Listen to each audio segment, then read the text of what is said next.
கர்த்தராகிய இயேசு கிறிஸ்துவின் அதிகாரமுள்ள நாமத்தில் இந்த பகுதியிலே ஒரு இச்சையை வைத்து வேசித்தனத்தையும் விபச்சாரத்தையும் செய்ய வைக்க திட்டமிட்ட ஆவியே, இந்த அசுத்த ஆவியை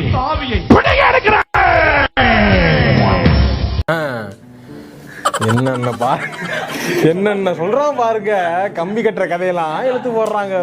பல இடங்கள்ல நடக்கிற ஒரு மிகப்பெரிய கொடுமை அப்படின்னு சொல்லலாம். கண் கூட இந்த மாதிரி கொடுமைகளை நானும் பார்த்துருக்கிறேன், கண்டிச்சிருக்கிறேன்.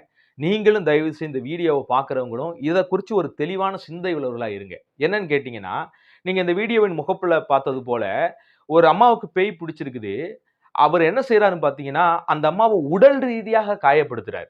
இப்போ உள்ள பூந்திருக்கிறது ஸ்பிரிட்டு.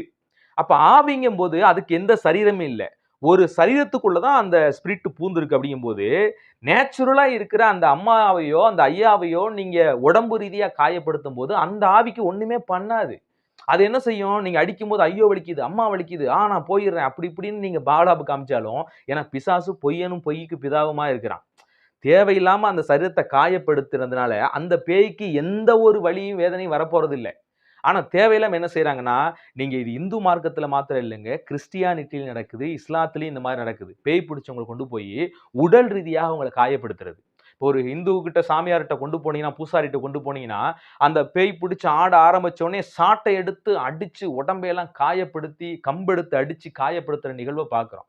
இது ஒரு தவறான செயல். இது வந்து போதிய அறிவில்லாம செய்றீங்க. அப்ப உள்ள இருக்கிறது ஸ்பிரிட்டு தானே. இந்த அம்மாவை அடிக்கிறதுனால அந்த ஆவிக்கு என்ன வலிக்க போகுது? அது வலிக்குது வலிக்குதுன்னு கத்துனால அந்த ஆவி உண்மை சொல்லலையா, அது பொய் பேசுது. அதுக்கு தேவை இந்த அம்மாவை காயப்படுத்தணும், உங்களை அதனால அடிக்க வைக்கணுங்கிறதுக்காண்டி இந்த மாதிரி பொய்ய பேசுது. எனக்கு தெரிஞ்சு பாருங்க, ஒரு பாஸ்டர், இப்ப இந்த வீடியோ வந்து கிடைச்சனால இதை போட்டேன். ஆனா இது நிறைய சபைகள்ல நடக்குது. இது கண்டிக்கப்பட வேண்டியது. ஒவ்வொருத்தரும் இந்த விஷயத்துல நீங்க தெளிவா இருக்கணும். முதலாவது நீங்க வர்றவங்க முதலாவது பேய் பிடிச்சிருக்காங்களா அல்லது மனநோயாளிகளா நீங்க முதல்ல சென்ஸ் பண்ண கத்துக்கணும். ஏன்னா எனக்கு தெரிஞ்சுங்க 90% மனநோயாளி தாங்க. ஏதோ ஒரு விஷயத்துல அவங்க அடிக்கடி சிந்தித்து தனிமையில இருந்து ஏதோ ஒரு ஆக்டிவ் பண்றனால அது ஏதோ பேய் பிடிச்சிருச்சு, ஆவி பிடிச்சிருச்சு, அவங்களை கொண்டு வந்து அலப்பறை பண்ணி பல சபைகள்ல அவங்கள ஒரு விளம்பர பொருளாக மாத்தி தங்களை பெரியாட்களாக காண்பிக்கும்படி அப்படிப்பட்டவர்களை விளம்பர பொருளாக மாத்தி என்ன செய்வாங்க, வார வாரம் அவங்க முடிய பிடிச்சி ஆட்டுறது, விரட்டுறது, இயேசுவி நாமத்திலங்கிறது அதுங்கிறது. இது உரண்டு பிறடுமா, உடனே தன்னை ஒரு பெரிய ஆளா காமிச்சிக்கிறது. இவர் கையை வச்சோன்னா நான் போயிடுறேன்னு போற மாதிரி விழுமா, உடனே அவர்கிட்ட வல்லம் இருக்குது அப்படின்னு காமிச்சிக்கிறது. அடுத்த வாரம் வந்து ஆடும், அடுத்த வாரமும் ஆடும்.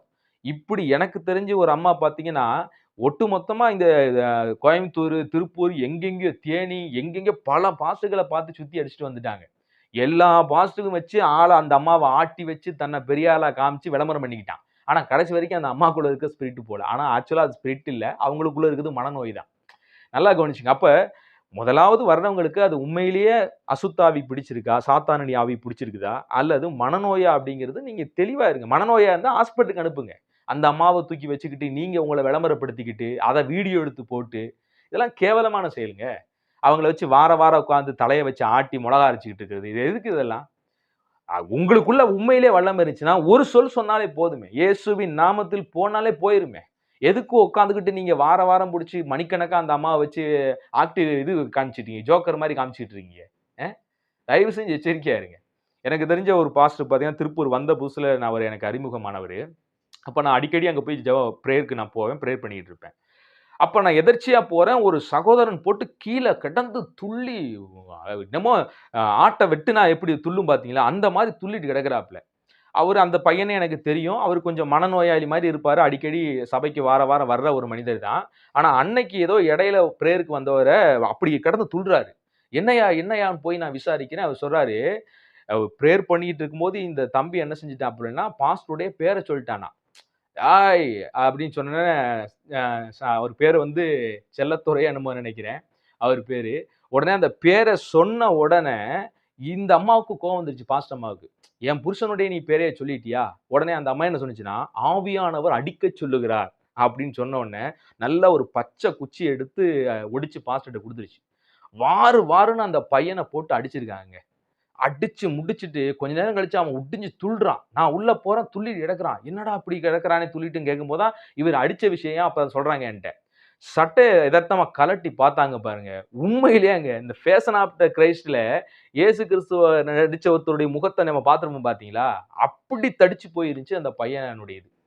அங்க தூக்கிட்டு போறாங்க ஹாஸ்பிட்டல் தூக்கிட்டு ஹாஸ்பிட்டல்ல இத பார்த்த உடனே அவன் அட்மிட் பண்ண மாட்டேன்ட்டான். இது கேஸ் ஆகுற விஷயம்ங்க நாங்க எடுக்க மாட்டோம் அப்படின்ட்டான். அப்புறம் கொண்டு போய் தெரிஞ்ச ஒரு நபர்ட்ட கொண்டு போய் காமிச்சு, அவருக்கு மருந்தெல்லாம் போட்டு காப்பாத்தி, எவ்வளவு பெரிய விஷயம் ஆகி போச்சு பாருங்க. தேவையில்லாத ஒரு விஷயங்க இதெல்லாம். அது ஒருவேளை அது அசுத்த ஆவியாவே இருந்தா அது ஸ்பிரிட் தானே. ஒரு மனிதனுக்குள்ள ஒரு ஸ்பிரிட் போச்சுன்னா, அந்த மனிதன காயப்படுத்துறதுனால அந்த ஸ்பிரிட்டுக்கு என்ன பண்ண போகுது? தேவையில்லாம மனிதர்களை தயவு செய்து காயப்படுத்துகிற ஒரு காரியத்த செய்யாதீங்க. இது சபை விசுவாசிகளும் தெளிவா இருங்க. இந்த மாரி ஒரு செயல் சபையில நடக்குதா? கண்டிங்க போய். மூப்பர்லாம் எதுக்குங்க நீங்கலாம் இருக்கிறீங்க? வசனத்த வாச்சவங்களா தானே இருக்கிறீங்க. போய் கண்டிங்க முதல்ல. இந்த மாரி எந்த தவறும் சபைக்குள்ள யார் செஞ்சாலும் தப்பு தான். இந்த மாரி பாதிக்கப்பட்டு வந்தவங்கள வச்சு நீங்க எதுக்கு விளம்பரம் தேடிக்கிறீங்க? ஏங்க கர்த்தருடைய நாமத்தை மகிமைப்படுத்த தானே அழைக்கப்பட்டிருக்கிறீங்க. உங்கள மகிமைப்படுத்தவா அழைக்கப்பட்டிருக்கிறீங்க. ஒருவேளை அது அசுத்த ஆவியாவே இருந்துச்சுன்னா, ஒரு சொல் சொன்னாலே போதுமே. போ அப்டின்ட்டு. அதுகிட்ட உட்கார்ந்து வச்சுட்டு என்ன செய்றது? அதுக்கு பாடம் எடுக்கிறது. நீ எங்கிருந்து வந்த? ஏன் வந்த? என்ன குடுத்தா போவ? இதெல்லாம் வந்து என்னமோ இது பேசிக்கிட்டு இருக்கிறது. டீல் பேசிக்கிட்டு இருக்குது பிசாசுகிட்ட போய். எங்கேயாவது வேதத்துல யாராவது டீல் பேசி பார்த்திருக்கீங்களா? நம்ம ஊர் பாஸ்டர் தான் செய்வான். இந்த பாஸ்டரையே தன்னுடைய விளம்பரத்துக்காக பயன்படுத்திக் கொள்றது இது பிசாசையே தன்னுடைய விளம்பரத்துக்காக பயன்படுத்திக் கொள்றது நம்ம பாஸ்டர் அடிச்சுக்கவே முடியாது. பிசாசையே தனக்கு ஆதாயமாக பயன்படுத்திக்கிருவாங்க. அவன வச்சே என்ன செய்யறது? தன்னை ஒரு பெரிய ஆட்களாக காமிச்சுக்கிறது. 2 பேய விரட்டுனா போதும். அவ்வளவுதான் இவர கையில புடிக்கவே முடியாது அதுக்கப்புறம். ம். தயவு செய்து இந்த விஷயத்துல எச்சரிக்கையா இருங்க. தயவு செய்து இந்த மாரி ஏதாவது ஸ்பிரிட் புடிச்சிருக்குன்னா, இந்த மாரி கோமாளிகள்ட்ட கொண்டு போய் இவங்க விரட்டுவாங்கன்னு ஏமாந்து போகாதீங்க. இந்த மாரி நெறைய கோமாளி சுத்திட்டு இருக்கிறாங்க. உடல் ரீதியா அவங்கள அடிக்கிறது, துன்பப்படுத்துறது, புடிச்சு தள்ளி விடுறது, இந்த மாரி நெறைய விஷயங்கள் செய்யற கோமாளிகள் இருக்காங்க. இந்த மாரி ஆள்ட்ட தயவு செய்து கூட்டிட்டு போகாதீங்க. அது மனநோயாளியா அல்லது உண்மையிலேயே ஏதோ அசுத்தாவி பிடிச்சிருக்கான்னு நீங்களே செக் பண்ணி, மனநோயாக இருந்தா தயவு செய்து மருத்துவமனைக்கு கொண்டு போங்க. ஒருவேளை அது அசுத்தாவியா இருக்கா, உண்மையான ஒரு ஊழியக்காரனா இருந்தான்னா, இயேசுவின் நாமத்தின்னு ஒரு வார்த்தை சொன்னா அந்த பேய் போகும். போகலையா அவன விட்டு ஓடிருங்க. அப்புறம் உங்கள வச்சு அவன் என்ன செய்வான்? அவன் பல சித்து வேலைகள செய்ய ஆரம்பிச்சுருவான். தயவு செய்து இந்த விஷயத்துல ஒவ்வொருவரும் எச்சரிக்கையா இருங்க. கர்த்தர் உங்களை ஆசீர்வதிக்கட்டும்.